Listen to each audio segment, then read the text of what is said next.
Hello दोस्तों, कैसे हैं आप सभी लोग। तो ईवीएस की क्लास को कंटिन्यू करते हुए और आप लोग लास्ट तक ज़रूर बने रहें, क्योंकि काफ़ी इंपॉर्टेंट सीरीज चल रही है आपकी एग्ज़ाम के पॉइंट ऑफ व्यू से। काफ़ी इंपॉर्टेंट क्वेश्चन है, तो आप लोग लास्ट तक बने रहें। और लास्ट के वीडियो के लास्ट में कमेंट सेक्शन में ये ज़रूर बताएं कि आपको आज की सीरीज़ कैसी लगी और क्वेश्चन का पैटर्न कैसा लगा, ठीक है। और पीडीएफ को प्राप्त करने के लिए आप हमारा टेलीग्राम चैनल ज्वाइन कर सकते हैं, जिसका लिंक मैंने डिस्क्रिप्शन में दे दिया है। तो बिना देरी किए हम क्वेश्चन को शुरू करते हैं।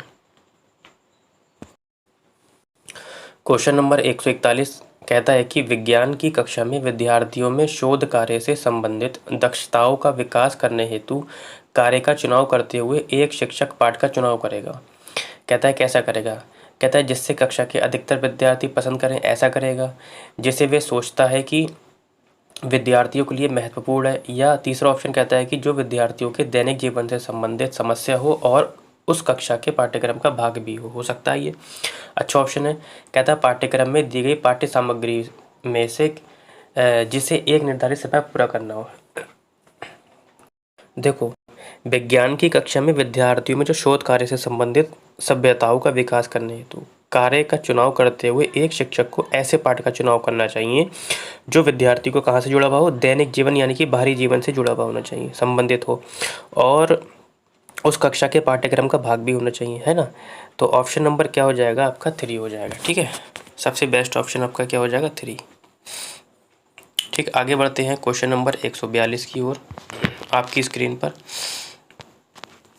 कहता है कि शिक्षा के क्षेत्र में पाठ्यचर्या शब्द की ओर संकेत करती है। तो पाठ्यचर्या शब्दावली है, किसकी ओर संकेत करती है। कहता है विद्यालय का संपूर्ण कार्यक्रम जिसमें विद्यार्थी प्रतिदिन अनुभव प्राप्त करते हैं। मूल्यांकन प्रक्रिया, कक्षा में प्रयुक्त की जाने वाली पाठ्य सामग्री या शिक्षण पद्धति एवं पढ़ाई जाने वाली विषय वस्तु। ठीक है, तो पाठ्यचर्या के अंतर्गत क्या क्या आता है पहले मैं आपको ये बता देता हूँ। पाठ्यचर्या के अंतर्गत विद्यालय के संपूर्ण कार्यक्रम को शामिल करते हैं, ठीक है, जिसमें विद्यार्थी प्रतिदिन अनुभव प्राप्त करता है, जिसमें विद्यार्थी प्रतिदिन अनुभव प्राप्त करते हैं। मूल्यांकन क्या है, मैं पहले भी बता चुका हूँ। मूल्यांकन तो नहीं बताना है। अच्छा, ऑप्शन नंबर 2, मूल्यांकन क्या होता है, मैंने बताया था कि जिसके द्वारा अधिगम परिस्थितियों तथा सीखने के अनुभवों के लिए प्रयुक्त की जाने वाली समस्त विधियों और प्रविधियों की उपादेयता की जांच की जाती है, ठीक है। फिलहाल हमारा ऑप्शन पहले ही हो जाएगा कि विद्यालय का संपूर्ण कार्यक्रम जिसमें विद्यार्थी प्रतिदिन अनुभव प्राप्त करते हैं, ठीक है। आगे बढ़ते हैं क्वेश्चन नंबर 143 की ओर आपकी स्क्रीन पर। कहता है कि पर्यावरण अध्ययन को समेकित रूप से पढ़ाने के लिए किस विधि को अपनाना होगा। ऑप्शन कहते हैं कि भाषा और विज्ञान को समेकित करना, वास्तविक प्रक्रिया को संकल्पनाओं के साथ एक करना, जीव विज्ञान, रसायन शास्त्र और भौतिक शास्त्र में समानताएं ज्ञात करना, या तथ्यों और सिद्धांतों में संबंध स्थापित करना। ठीक है, तो पर्यावरण अध्ययन को समेकित रूप से पढ़ाने के लिए हमें किसका इस्तेमाल करना चाहिए बेटा, भाषा और विज्ञान को समेकित करने की विधि को अपनाना होगा, ठीक है। ऑप्शन नंबर क्या हो जाएगा आपका पहला हो जाएगा, ठीक है। इसमें होता क्या है ये समझ लीजिए। समेकित उपागम का तात्पर्य क्या होता है कि शिक्षक के उस दृष्टिकोण से है जिसे अपनाकर अलग अलग विषयों के शिक्षण के स्थान पर सभी विषयों के सम्मिलित रूप में शिक्षण पर बल दिया जाता है। और पर्यावरण अध्ययन के शिक्षण में समेकित उपागम का प्रयोग करने का आधार ये है कि भूगोल हो गया आपका, भौतिक विज्ञान हो गया, रसायन विज्ञान, जीव विज्ञान तथा पारिस्थितिकी आपस में क्या है, सब जुड़े हुए हैं, ठीक है। आगे बढ़ते हैं क्वेश्चन नंबर 144 की ओर। कहता है कि सुश्री वैष्णवी और समुदाय से प्राप्त उदाहरणों का प्रयोग करते हुए पर्यावरण में चीज़ों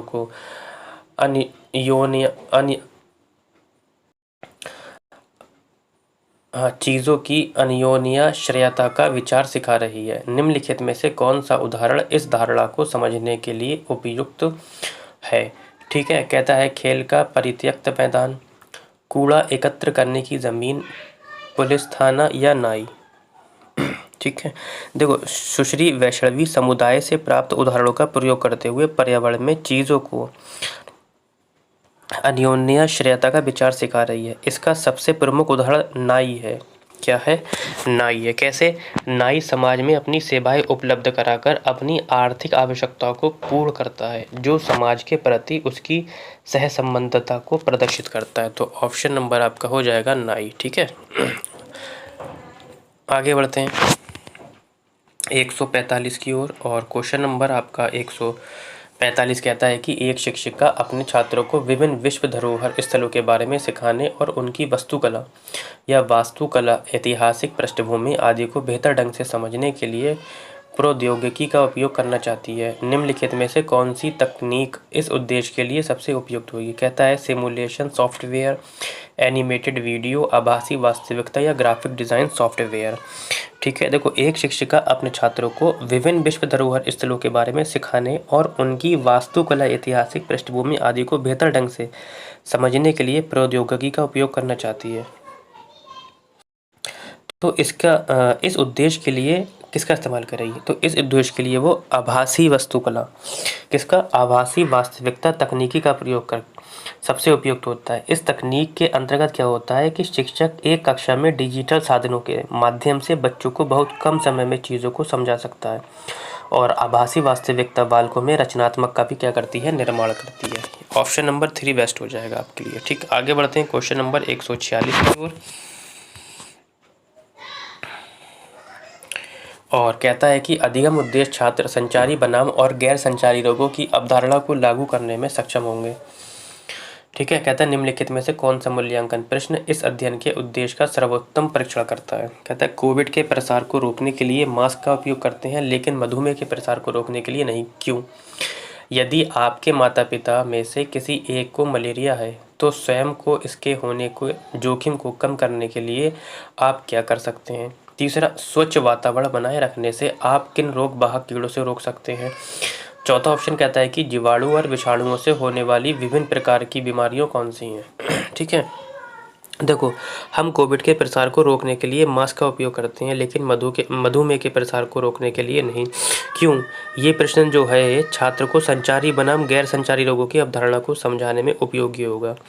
संचारी रोग का तात्पर्य क्या होता है? ऐसे रोग जिनका संचार छूने तथा साथ रहने से हो जाता है ना, छुआछूत भी कह सकते हैं, जैसे कोविड हो गया। परंतु गैर संचारी रोगों का संचार छूने तथा साथ रहने से नहीं होता, जैसे मधुमेह हो गया। तो ऑप्शन नंबर आपका हो जाएगा पहला वाला। ठीक है, आगे बढ़ते हैं क्वेश्चन नंबर 147 की ओर आपकी स्क्रीन पर। कहता है कि ऋतुओं के विषय को प्रस्तुत करने के लिए, यानी कि ऋतुएं पढ़ाना है, निम्नलिखित में से कौन सा आकर्षक और प्रारंभिक उदाहरण के रूप में सबसे अधिक प्रासंगिक होगा? कहता है यदि आप एक टीचर हैं और बच्चों को ऋतुओं के बारे में पढ़ाना है तो कौन सा एक उदाहरण सबसे अच्छा होगा? कहता है कि तापमान, वस्त्रों, गतिविधियों, पौधों आदि के संदर्भों में ग्रीष्म और शिशिर की बची अंतरों का वर्णन करना। कह रहा है छात्रों को एक टोपी, एक बरसाती और एक स्वेटर दिखाना और उनसे पूछना कि उन्होंने इनमें से किसका उपयोग किया है। कहता है को सैर पर ले जाना, उनसे ये वर्णन करने के लिए कहना। तीसरा ऑप्शन कहता है आपका कि को सैर पर ले जाना और उनसे ये वर्णन करने के लिए कहना कि आने वाले मौसम में पौधे कैसे बदलेंगे, या छात्रों के सूर्योदय से सूर्यास्त और फिर से सूर्योदय तक लोगों की गतिविधियों में संबंधित परिवर्तनों का वीडियो दिखाना। ठीक है, तो आपको ऋतु पढ़ाना है बच्चों को, तो आप क्या करेंगे? देखो, छात्रों को एक टोपी, एक बरसाती और एक स्वेटर दिखाकर प्रश्न पूछना कि उन्होंने इनमें से किसका उपयोग किया है।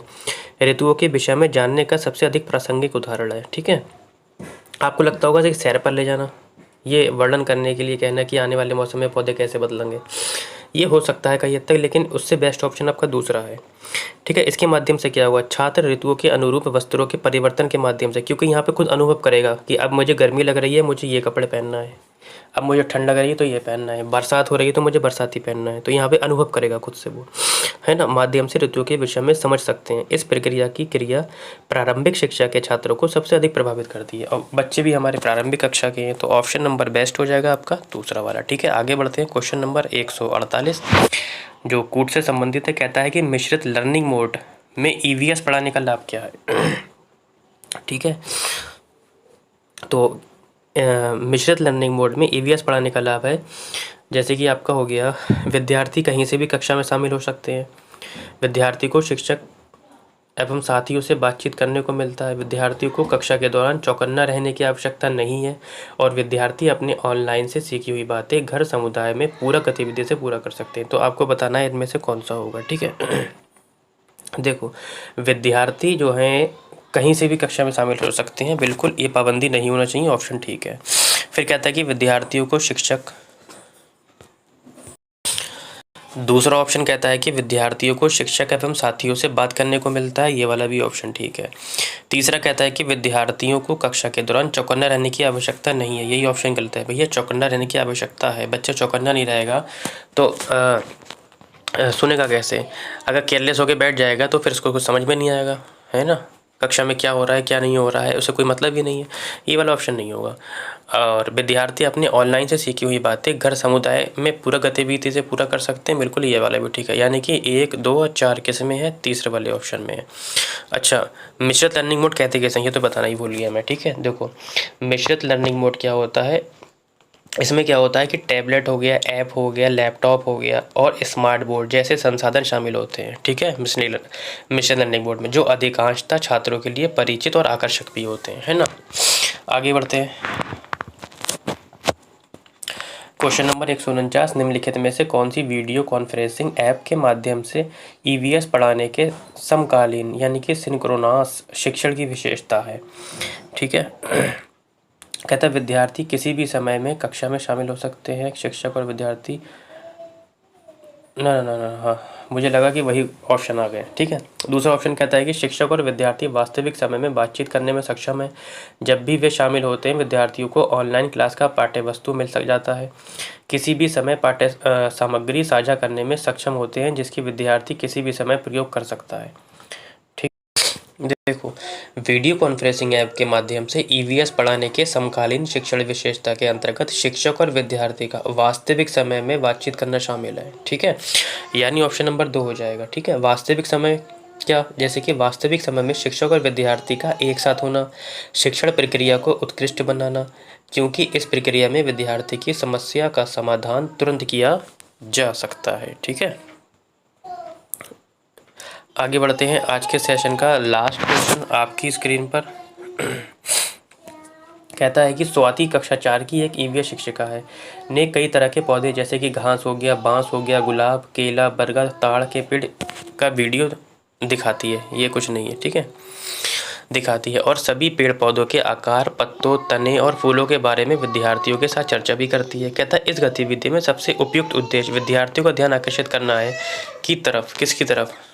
ऑप्शन कहता है पौधों के भागों, पौधों और पेड़ों के बीच अंतर, पेड़ पौधों के वर्ग, भीतर मौजूद भिन्नता, या मानव के लिए पौधों का महत्व, ठीक है। देखो कक्षा 4 की एक ईवीएस शिक्षिका ने कई प्रकार के पौधे जैसे कि घास हो गया, बांस हो गया, गुलाब हो गया, केला हो गया, बरगद, ताड़ के पेड़ का एक वीडियो बनाया।